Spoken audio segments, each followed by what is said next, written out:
Meledaknya gudang peluru Kodam Jaya di Ciangsanan, Bogor, Jawa Barat menimbulkan pertanyaan bagaimana sebenarnya pihak TNI melakukan preservasi atau pemeliharaan terhadap amunisi yang dimiliki. Terlebih Komandan Daerah Militer Jakarta TNI Muhammad Hasan mengungkap ledakan tersebut dipicu amunisi yang kadaluarsa. Dan untuk membahasnya sudah bersama kami Kadis Penat Brigjen TNI Christo Mesianturi serta Khairul Fahmi, pengamat militer. Selamat sore Bapak-bapak sekalian.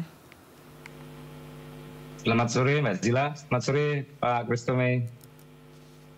Baik. Ini kita baru ke Mas Fahri ya yang baru terhubung. Nanti kita akan masih menunggu begitu ya kehadiran dari Pak Christo Mei. Mas Fahri, kalau Anda melihat bagaimana kejadian meledaknya gudang amunisi di Bogor itu? Iya, pertama ya tentu kita prihatin ya atas kejadian ini. Tapi tentu saja kita juga tidak bisa buru-buru secara spekulatif menyimpulkan bahwa kejadian kemarin yaitu menandakan adanya kelalaian gitu ya. Ya tentu ya selain kemungkinan adanya kelemahan dalam pemeliharaan, ya masih ada juga kemungkinan keadaan kahar atau force majeure yang harus diperhatikan, harus dipastikan gitu ya. Makanya ya tentu audit dan investigasi mendalam untuk mendapatkan informasi yang lebih komprehensif ya tentang apa yang terjadi di balik insiden ini ya tentu diperlukan gitu ya. Ya soal rincian jenis dan kondisi amunisi yang disimpan, kondisi kelaikan gudang, kemudian juga apakah pelaksanaan penyimpanan dan preservasinya ini sudah sesuai mekanisme dan prosedur yang diatur dalam juklak penyelenggaraan pemeliharaan amunisi ya. Itu kan hal yang perlu dilihat. Tapi saya kira kalau saya sih yang jadi catatan agak bingung gitu ya, itu pernyataan Pangdam Pangdam soal amunisi kadaluarsa. Nah ini apakah ini kalau keterbatasan pengetahuan saya atau bagaimana? Tapi kalau seingat saya sih istilah kadaluarsa ini sebenarnya tidak dikenal ya dalam penyelenggaraan pemeliharaan amunisi. Gitu harusnya apa, Mas Heru? Yang ada itu kemunduran atau penurunan kondisi. Jadi gitu kualitas amunisinya begitu? Ya bisa karena penyimpanan kan, misalnya selongsong berkarat gitu ya, atau bubuk mesiunya mengalami pelapukan gitu. Nah itu penurunan kondisi. Jadi saya kira expired yang dalam artian kadaluarsa itu berbeda dengan yang dia harus disingkirkan kemudian dimusnahkan karena mengalami penurunan kondisi yang menyebabkan kerusakan yang tidak bisa diperbaiki dan kemudian berbahaya sehingga harus dimusnahkan gitu. Jadi tidak ada istilah expired sebenarnya, adanya penurunan kondisi begitu. Ya setahu saya seperti itu ya. Tidak tidak semua, artinya kalau tentu ada expired, tapi saya kira tidak semua jenis amunisi juga mengenal kadaluarsa. Baik, dan sudah bergabung dengan kita Kadis Penat Brigjen TNI Christo Mesianturi. Selamat sore, Pak. Selamat sore, Mbak. Selamat sore. Pak, ini sudah ada Mas Khairul Fahmi juga selaku pengamat militer. Pak Christo Mei, tadi kita membahas masalah soal peristiwa begitu ya terkait dengan adanya dugaan kelalaian. Sebenarnya apa yang terjadi? Apakah sudah benar prosedur penyimpanan amunisi-amunisi ini? Ya, artinya sampai tadi pagi atau sampai sore hari ini tadi kan kami juga bersama Kasat, bersama Panglima TNI mengecek langsung ke tempat terjadinya insiden kebakaran gudang amunisi daerah. Ya, hari ini kita masih berfokus dalam rangka pendinginan lokasi di mana tempat terjadi kebakaran di gudang nomor 6. Jadi gudang nomor 6 itu sendiri merupakan tempat penyimpanan munisi yang sudah kadaluarsa atau expired. Jadi kalau tadi Mas Khairul Fahmi menyatakan bahwa tidak mengenal itu, jadi begini Mas Fahmi, di dalam munisi itu sendiri ada tegang waktu kapan bahwa munisi itu baik akan digunakan. Misalnya 10 tahun. Jadi setelah 10 tahun itu, pihak pabrikan juga sudah tidak bisa menjamin sesuai kualitas dari apa yang diharapkan. Contoh misalnya, sebuah munisi kaliber 5,56 misalnya, buatan tahun 90 misalnya. Masa expire-nya tahun 2000. Jadi apabila jarak efektif tembakannya 450 meter, maka diharapkan perkenannya juga masih tepat sesuai dengan perkenaan 450 meter itu jarak efektifnya.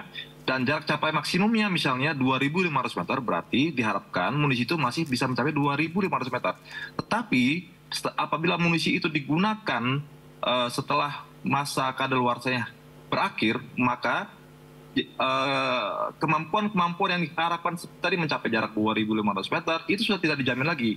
Yang tadinya misalnya kita tembakan peluru mortir harusnya bisa mencapai jarak 6 km, tetapi karena sudah kadaluarsa kita gunakan, pertama, apakah dia tidak bisa mencapai jarak itu, jadi meledak sebelum mencapai jarak yang kita harapkan, atau bahkan bisa meledak sendiri dalam tabung pelontarnya. Nah, ini yang kita tidak harapkan, sehingga munisi yang sudah kita sebut expired atau kadaluarsa ini kita kumpulkan di gudang nomor 6 untuk wilayah Jakarta. Sehingga nanti biar satuan-satuan itu tidak terjadi kecelakaan dalam penggunaan munisi tadi. Kan sayang sekali apabila kita terjadi kecelakaan sehingga menghilangkan nyawa prajurit hanya karena menggunakan munisi-munisi yang sudah lewat tenggang waktu. Karena itu pernah kejadian. Pada tahun, saya lupa tahunnya, kita menggunakan menembak mortir 81, ya, mortir 81, dengan menggunakan ternyata munisinya sudah lewat masa pakainya. Meledaknya adalah di tabung pelontarnya sendiri, sehingga mengakibatkan anggota kita gugur dan ada yang cacat. Nah, itu yang kira-kira yang kita harap tidak terjadi. Nah, untuk mekanisme penyimpanan sendiri, sebenarnya standar penyimpanannya di gudang nomor 6 ini itu sudah memenuhi syarat. Artinya gudang dibuat dalam bunker dengan tanggul penahan ledakan, kemudian ada pengatur suhunya yang selalu cek pagi, siang, dan sore oleh prajurit yang berdinas sedang piket. Makanya kemarin pada saat jam 6 sore itu petugas piket kita lah yang menemukan bahwa gudang nomor 6 mengeluarkan asap. Nah, ini.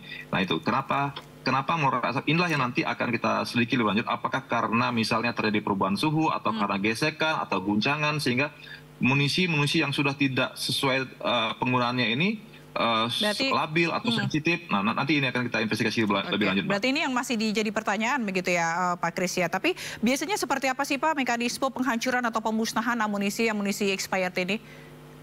Ya, jadi kan nanti munisi yang sudah tidak digunakan atau expired dalam hal ini misalnya dia sebenarnya sudah dibuka dalam tabungnya, fuse yang sudah dicabut, tapi kan jadi tembakan dikembalikan lagi sehingga tidak layak lagi disimpan atau digunakan dalam waktu tengah waktu sehingga tidak terjadi hal apa-apa. Nah, nanti munisi tadi didata oleh Paldam Jaya. Ini kan Murah Kodam Jaya ini kan melayani semua satuan-satuan yang ada di wilayah Kodam Jaya. Apakah Kostrad, Kopassus, kemudian Kemhan, Mabes TNI, yang semua ada di wilayah Kodam Jaya bertumpuknya di Murah tadi, gudang munisi daerah namanya. Nah, dari data tadi kemudian nanti akan bersurat Kapaldam kepada Pangdam Jaya untuk perintah untuk penghancuran. Kemudian nanti Pangdam Jaya akan melapor kepada Kasat UP Asisten Logistik. Nah, nanti adalah perintah untuk penghancuran. Nah, kapan tim itu siap untuk melaksanakan penghancuran atau disposal ini? Nah, barulah diadakan tindakan untuk penghancuran tadi, Mbak. Demikian, Mbak. Oke, berarti berapa waktu sekali itu, Pak, ininya? Tergantung dari jumlah munisi yang harus dimusnahkan, Mbak, ya. Artinya nanti makanya kita akan lihat lagi SOP-nya, apakah perlu menunggu, karena kan masing-masing munisi kan beda-beda nih, ada buatan berbeda-beda, kemudian masa tengah waktunya juga berbeda-beda, sehingga apakah efektif misalnya baru sedikit sudah kita harus musnahkan atau harus menunggu sampai sekian banyak juga harus. Nah, nanti ini SOP ini akan kita tanya ulang, Mbak. Oke, baik. Dan di situ ada sekitar ribuan amunisi yang disimpan begitu. Tapi Mas Khairul, menurut Anda lumrahkah ini semua amunisi dijadikan satu di tempat penyimpanan yang sama? Ya, kalau itu gudang memang diperuntukkan untuk amunisi yang akan dimusnahkan, ya, di disposal, ya saya kira itu lumrah saja ya. Cuman mungkin nanti ya saya kira benar yang tadi disampaikan Pak Kristome, perlu evaluasi lebih lanjut terkait dengan SOP itu, apakah perlu pemisahan yang lebih rinci lagi gitu ya, lebih presisi lagi terkait dengan jenis-jenis amunisi yang disimpan dalam gudang disposal ini, supaya resiko-resiko yang terkait dengan bahaya bagi keamanan dan keselamatan terutama itu bisa terhindarkan lebih dengan baik begitu. Oke. Soal lokasi gudang yang dekat dengan permukiman, apakah ini juga menjadi perhatian, Mas Khairul? Iya, sebenarnya kalau itu sih saya kira ini problem tata ruang ya. Jadi mungkin dulu ya secara apa namanya lokasi itu aman, jarak antara lingkungan warga dengan area gudang juga aman. Tapi apa namanya seiring dinamika pertumbuhan penduduk, pertumbuhan ekonomi, ambisi pembangunan gitu ya, kawasan yang awalnya relatif kosong jadi padat gitu, yang awalnya ideal dari sisi keamanan kemudian jadi rentan, baik dari sisi keamanan bangunannya, dari sisi keamanan masyarakatnya gitu ya.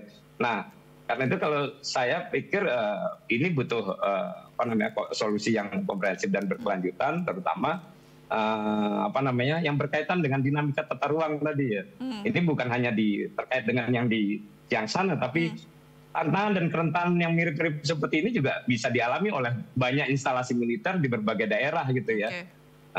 Apa namanya ada aspek-aspek yang harus pertimbangan dan pembangunan instalasi militer ya, terutama yang bersifat vital khusus dan atau memiliki tingkat bahaya tertentu ini, sehingga ya penting tentunya apa namanya memastikan bahwa persoalan tata ruang ini diperhatikan dengan baik gitu ya. Koordinasi dengan pemerintah daerah, memastikan kawasan ini tidak alih fungsi misalnya. Misalnya ada yang sekitarnya itu aman karena kawasan pertanian, tiba-tiba alih fungsi jadi kawasan industri. Ini kan apa namanya aktivitas warga meningkat, pemukiman makin banyak. Apa namanya arus transportasi angkutan berat bisa juga makin banyak. Padahal gudang amunisi ini butuh apa namanya aman dari sensitivitas, aman dari getaran, guncangan gitu ya. Baik, Pak Kris. Ini yang diperhatikan. Baik, Pak Kris, meskipun tidak ada korban jiwa begitu ya, alhamdulillahnya, namun beberapa bangunan rusak begitu ya. Ini tadi yang dijelaskan sama Mas Hairul juga soal tata ruang. Apakah nantinya ini masuk dalam bahasan evaluasi begitu yang akan nanti gudangnya akan dipindahkan mungkin ke lokasi yang lebih aman, jauh dari permukiman? Iya, jadi ini artinya bahwa perlunya sinkronisasi antara rencana tata ruang wilayah pemerintah daerah dengan rencana tata ruang wilayah pertahanan, Mbak ya. Nah ini kan memang kerap apa namanya gudang itu dibangun jauh dari pemukiman dulu pada tahun 7. Nah sementara saat ini perkembangan kota, masyarakat mulai membangun perumahan dan sebagainya yang mendekat kepada instalasi militer. Nah, oleh karena itu tadi yang sampaikan inilah perlu sinkronisasi antara rencana tata ruang wilayah pemerintahan, rencana tata ruang wilayah pertahanan dan sebagainya. Ada pengalaman yang begini, karena kita satuan TNI itu dibangun biasanya jauh-jauh dari pemukiman. Kemudian di situ kita bisa latihan nembak, latihan tempur dan sebagainya. Tiba-tiba perkembangan wilayah semakin sini, akhirnya kita yang tidak bisa latihan nembak karena sudah ada perumahan di balik lapangan tembak. Nah, gitu. Nah, inilah yang tadi yang disebutkan perlunya sinkronasi dalam rencana tata ruang wilayah antara pemerintah daerah, perizinan. Mana yang diperbolehkan untuk membangun perumahan, mana yang diperjinkan untuk pertanian, mana yang hutan lindung, mana yang dibangun untuk pertahanan. Nah, jangan dicampur baurkan sehingga tidak jadi hal-hal seperti ini. Kalau nanti misalnya ini harus pindah terus kita TNI-nya nih kemana, sampai akhirnya ke pojok dunia, kalau ada pojok nanti gak lama kurang dibangun lagi di situ, datang lagi. Nah, karena kan yang namanya instalasi militer sekian ratus orang di situ, berarti ada sekian ratus ribu, sekian juta rupiah yang beredar. Nah, mulai bangun ada warung soto, ada Alfamart bangun, tiba-tiba ada perumahan, ada sekolahan. Nah, itu kira-kira Mbak yang perlu kita sinkronkan antara rencana tata ruang wilayah pertahanan, rencana tata ruang wilayah pemerintahan daerah. Demikian, Mbak. Oke, baik Pak Kris. Tapi tadi kalau misalnya kita melihat dan juga kemarin kita lihat ledakannya juga cukup besar dan cukup durasinya cukup lama begitu ya. Padahal ini amunisi yang sudah kadaluarsa, kita tidak bisa membayangkan bagaimana amunisi yang masih aktif gitu, kekuatannya seberapa besar. Pertanyaannya kok kenapa dengan amunisi yang kondisinya menurun begitu dengan expired tapi kekuatannya masih cukup besar? Ya. Kan dalam gudang nomor 6 itu ada MKK. MKK itu munisi kaliber kecil. Kemudian ada munisi kaliber besar. Munisi kaliber besar contohnya peluru-peluru artileri Medan yang gede-gede itu, Mbak. Nah, kan memang diharapkan mempunyai daya ledak yang besar dengan radius 50 meter ledakannya, radius 100 meter masih bisa mematikan. Nah, itulah yang membuat ledakan itu cukup besar gitu ya. Walaupun dia sudah tidak bekerja normal seperti sedia kala gitu ya. Normal seperti sedia kala, tapi dia masih punya kemungkinan itu. Memang didesain untuk punya daya ledak yang besar seperti itu, Mbak. Nah, oleh karena itu kenapa gudang munisi didesain di dalam tanah, dibongkar dengan dilengkapi dengan tanggul-tanggul perlindungan sehingga ledakan itu tidak ke kanan dan ke kiri. Oh, kalau kemarin tidak ada tanggulnya itu, ya mungkin kanan kiri ya sudah radius 200 meter itu mungkin bisa hancur ya perumahan-perumahan yang ada di sekitar itu. Tapi kan kita lihat bahwa tanggulnya cukup kuat. Nah, makanya tadi sudah kita evaluasi juga bersama Pak Kepala Staf Angkatan Darat, Bapak Panglima TNI, apakah cukup tanggul kanan kiri depan belakang, bagaimana atasnya, sehingga misalnya cukup menahan tidak terlempar lagi benda-benda tadi ke luar atau ke wilayah perumahan dan sebagainya. Demikian Mbak yang kita evaluasi nanti. Oh, berarti dengan adanya tanggul ini cukup membantu begitu ya Pak Kris. Tapi kalau misalnya tadi kan soal pemeliharaan diklaim sudah sesuai prosedur, soal kualitas gudang gitu juga gitu ya. Dan ini kita masih evaluasi karena masih investigasi gitu ya. Apakah ada unsur kelalaian atau apa. Tapi ada nggak hal lain mungkin yang perlu kita cermati dalam peristiwa ini? Misalnya ada unsur yang lain begitu Pak Kris? Ya, dari tadi malam kan kebetulan kami juga mengikuti proses bagaimana kita mengatasi ledakan, bagaimana kita mengatasi kebakaran. Jadi perlu sinkronisasi juga prosedur tetap kita dengan prosedur tetap wilayah, bagaimana penggunaan pemadam kebakaran misalnya, berapa cepat pemadam kebakaran itu bisa sampai ke sana, berapa banyak kira-kira kalau satu gudang terbakar, berapa banyak ambulans yang kita butuhkan, berapa banyak misalnya pemadam kebakaran yang kita butuhkan. Nah, ini kan juga sebagai asesmen kita, sebagai bahan evaluasi kita, sehingga kita membuat protap-protap itu atau SOP, Standard Operating Procedure itu sudah juga bisa memperkirakan hal-hal ini, mengantisipasi. Oh, ternyata jalan masuk keluar masuk ke gudang ini terlalu sempit sehingga dilalui oleh mobil kebakaran aja sudah susah. Nah, kita akan coba evaluasi, oke, kita perlebar dan sebagainya. Nah, kira-kira inilah sebagai pembelajaran kita, lesson learn yang kita dapat dari tadi malam, bagaimana juga kita misalnya pemadam kebakaran harus mengambil air titik mana, oh di titik ini tidak bisa karena tidak diperbolehkan, sini bisa. Nah, ini juga yang harus jadi pembelajaran bagi kita untuk mengantisipasi bencana-bencana di masa yang akan datang. Demikian kira-kira Mbak. Berarti Mas Hairul, ini menurut Anda, tadi Anda tidak mau atau belum mau untuk berspekulasi dulu apakah ini kelalaian atau force major dan segala macam, tapi adakah kemungkinan ini tindakan sabotase juga? Iya, sebelum ada kesimpulan ya segala sesuatunya masih mungkin ya. Tapi saya kira ini lebih berpeluang force major ya, artinya karena kondisi dari amunisi itu sendiri memang memungkinkan ya meledak sendiri, memungkinkan untuk dalam kondisi situasi tertentu gitu, misalnya dia bisa meledak sendiri, itu sangat mungkin. Makanya ya memang sudah dinyatakan sebagai barang berbahaya gitu ya, sehingga upaya dan pengamanannya juga lebih kuat, lebih ekstra, lebih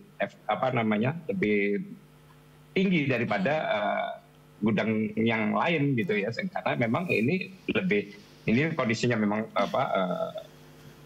sudah menurun, rusak, tidak bisa diperbaiki, berbahaya, sehingga ya perlakuannya tentu berbeda. Nah, karena berbeda bukan berarti bahayanya kemudian hilang gitu ya, dia masih tetap bisa tadi dalam kondisi tertentu meledak sendiri karena suhu, karena getaran, goncangan misalnya sebagainya, masih mungkin. Nah, ini aja yang sehingga memang yang paling penting kemudian adalah bagaimana petugas itu selalu diingatkan terus untuk punya ketelitian, kepekaan dan ketanggapan yang tinggi, sehingga di kemudian hari hal seperti ini bisa dicegah dengan lebih baik gitu. Baik. Lalu Pak Kris, masih ada sekitar lebih dari 80 kakak yang masih mengungsi begitu ya, karena kondisi juga masih belum aman. Bagaimana dengan mereka nanti selanjutnya, Pak Kris? Ya, sebenarnya kan tadi malam itu kita bukan mengungsikan mereka, tapi menyampaikan bahwa agar mencari tempat yang lebih aman. Nah, mungkin inisiatif dari kepala desa atau RT RW setempat membawa warganya untuk ke tempat yang lebih aman, yang lebih sampai benar-benar situasi dinyatakan kondusif. Saya sendiri tadi malam sampai di lokasi sampai jam 4 subuh, Mbak. Juga merasakan bagaimana kondisi di sana, artinya sebenarnya kalau memang daerah itu tidak terbuka sama sekali, yang tidak ada bangunan itu mungkin tidak akan ada masalah, kecuali memang daerah itu seperti lapangan kosong tanpa ada bangunan, tanpa pohon. Wah, maka apabila terjadi ledakan itu kan cukup membahayakan. Tapi kalau misalnya masih ada bangunan, ada gedung, ada pohon, saya rasa dampaknya itu tidak sebesar itu, tidak terlalu seperti itu. Tapi yang jelas, seperti yang disampaikan oleh Bapak Kepala Staf Angkatan Darat tadi, kami memohon maaf atas kejadian ini, atas ketidaknyamanan ini, dan kami akan berusaha untuk memperbaiki, mengevaluasi di masa yang akan datang supaya mengeliminasi hal-hal seperti itu tidak bisa terjadi kembali, Mbak. Demikian. Oke, termasuk dengan kompensasi yang akan diberikan kepada warga yang rumahnya rusak-rusak begitu, Pak? Ya betul, tadi juga PJ Gubernur, baik Gubernur Jawa Barat juga sudah menyampaikan akan ganti rugi apabila ada kerusakan akibat dari ledakan ini, Mbak. Baik. Kalau begitu terima kasih Kadis Penat Brigjen TNI Kristomi Sianturi, juga Mas Hairul Fahmi, pengamat militer telah bergabung di Sindo Sore. Terima kasih telah bergabung, sampai jumpa.